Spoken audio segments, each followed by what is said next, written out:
Hello नमस्कार सम्पूर्णमा मेरो यो सानो मिनी ब्लगमा हजुरलाई स्वागत छ है। म आज अहिलेबाट बोल्दैछु गाइजहरू। आजको मौसम भन्नुपर्दा चाहिँ यस्तो हिउँ परिरह। आजको मौसम भन्दा पनि जहिले पनि हिउँ परिरहन्छ कि जाडो मौसममा अति नै हिउँ परिरहन्छ।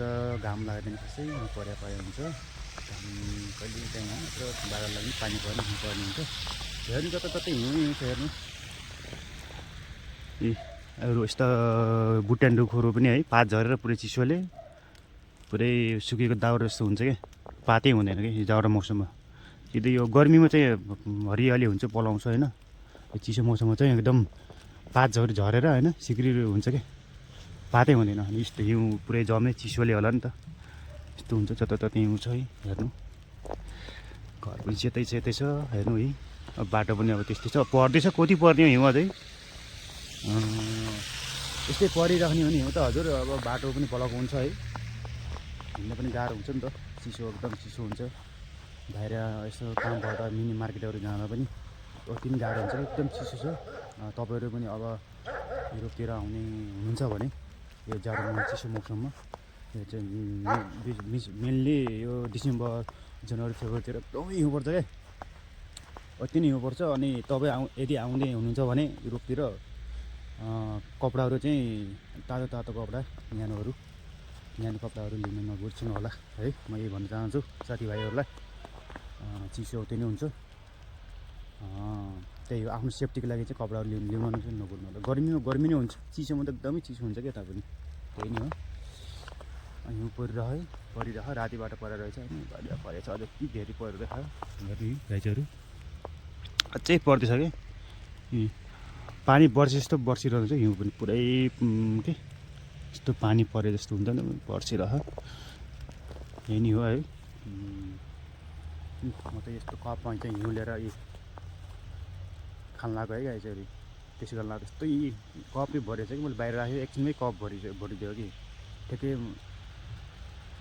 बाहिर राखेको थियो। अनि त्यही 2-3-4 मिनटमा यस्तो राखेको त पुरै कपै भरिदियो। कपमा चाहिँ म हिउँ लिएर हिँडेको छु।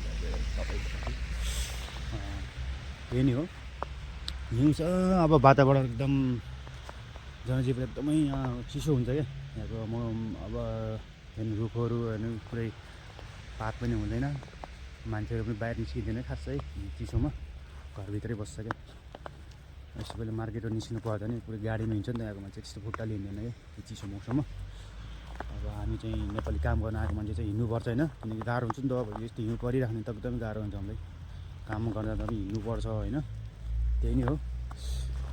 गाह्रो छ चिसो मौसममा है। हिउँ परिरहन्छ। घाम त कहिले काहीँ हो कि हप्तामा त्यही 1-2 दिन हो। नत्र जहिले पानी पर्ने हिउँ पर्ने चिसो त्यस्तै हुने रहेछ क्या यो ठाउँमा त। त्यही नै हो। गर्मीमा गर्मी अनि हिउँ चिसोमा चाहिँ चिसो हुँदो रहेछ। हेर्नुहोस् गाइजहरू सेतै छ।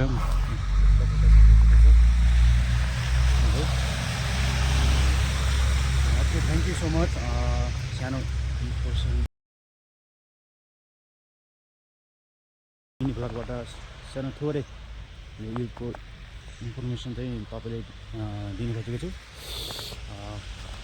यदि मन पर्ने लाइक सेयर गरिदिनु होला। सपोर्ट गरिदिनु होला। हेर्दै जानु होला। म बेला यस्तो भिडियोहरू हाल्ने गर्छु है। त्यही नै हो। तपाईँले अरूको भिडियो पनि म बनाउँछु होइन। पछि हालिदियो। त्यही हो। सपोर्ट गर्नु होला। लाइक गर्नु होला। त्यही नै हो। सेतै हुन्छ। हामी बस्ने चाहिँ घर यही हो हेर्नु। हामी बस्ने घर चाहिँ यही हो है। यही घरमा चाहिँ बस्छ हामी। पुरै जाडो छ। बाहिर निस्किने चिसो छ कि एकदमै चिसो छ। भित्रै बस्ने हो। हिटर हुन्छ भित्र त त्यस्तो गाह्रो हुन्छ। बाहिर चाहिँ एकदमै गाह्रो हुन्छ क्या। भित्रमा चाहिँ हिटर हुन्छ।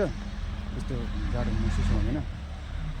भित्रै बस्ने हो। अनि यो बाहिर निस्किनु एकदम गाह्रो हुन्छ। चिसो हुन्छ। अब यो पानीको जान चाहन्छु। भिडियोमा लाइक सेयर गरिदिनु धन्यवाद है।